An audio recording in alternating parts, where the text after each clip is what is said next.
You ever see a stock ticker with the prices just flickering up and down, green and red, second by second? And you just have to wonder, what is actually going on there? It looks completely chaotic, right? I think we all kind of picture this secret room somewhere, a bunch of Wall Street big shots and fancy suits deciding, okay, today the price is this. But nope, that's not it at all. The reality is actually way more interesting, and it's no secret.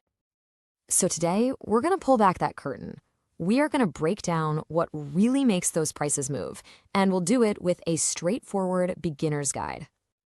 All right, here's our game plan. We'll start by looking at the mystery itself. Then we'll crack open the market's secret playbook.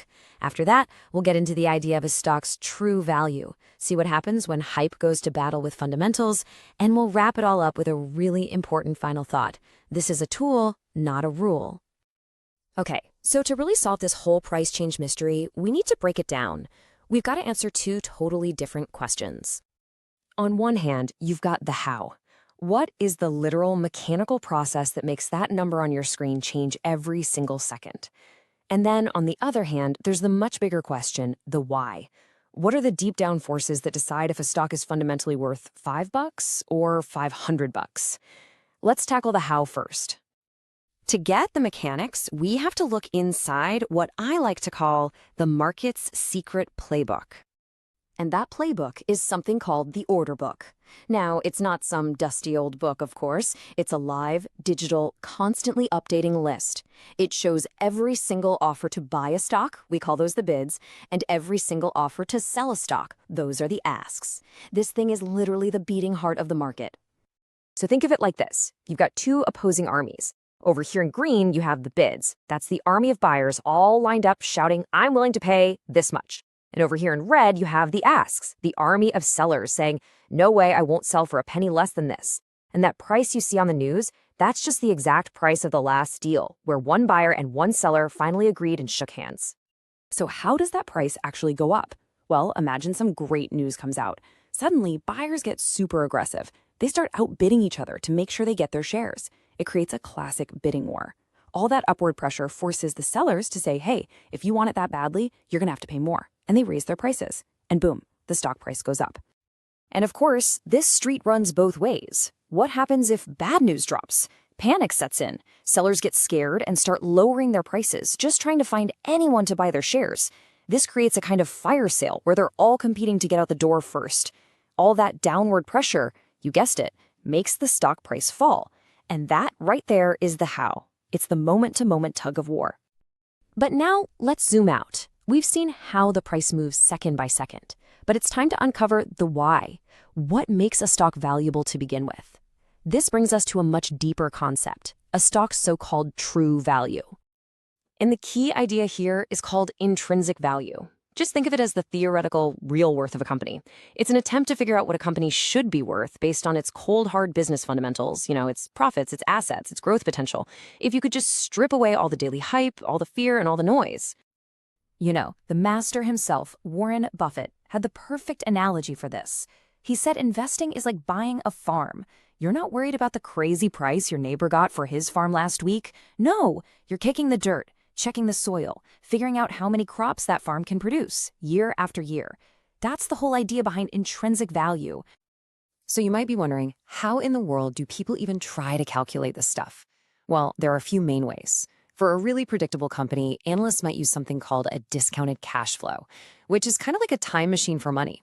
It calculates what all of a company's future profits are worth in today's dollars.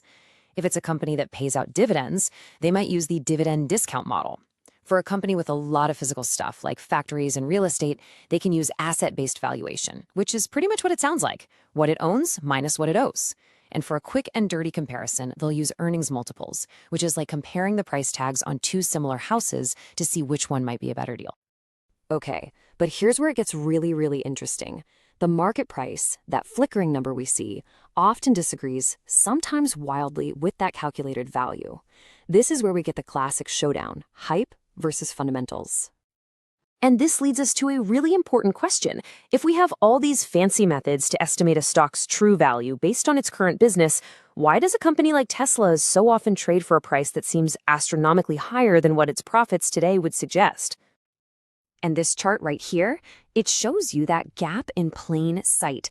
On the left, you've got the intrinsic value based on what the company is doing right now. But on the right, the market price is way, way up here. Why? Because it's not based on today's reality. It's based on tomorrow's hopes. Investors aren't just buying the company as it is, they're buying a ticket for what they hope it will become.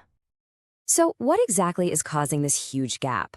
Well, it's really a cocktail of different things. First, you've got pure, raw emotion, market sentiment, the hype, the excitement.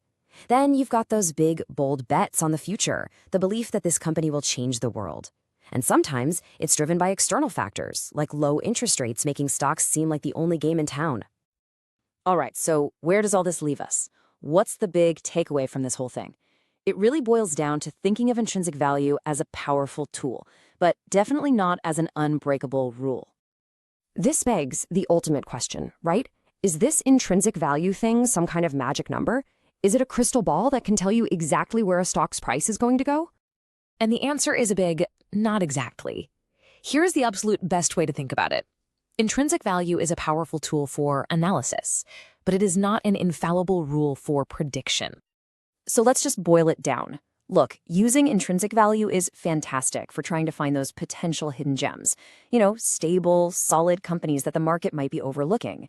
But, and this is a big but, you gotta remember its limits. It all relies on making guesses about the future, and we all know the future can be pretty surprising. Plus, the market can stay irrational and ignore value for years.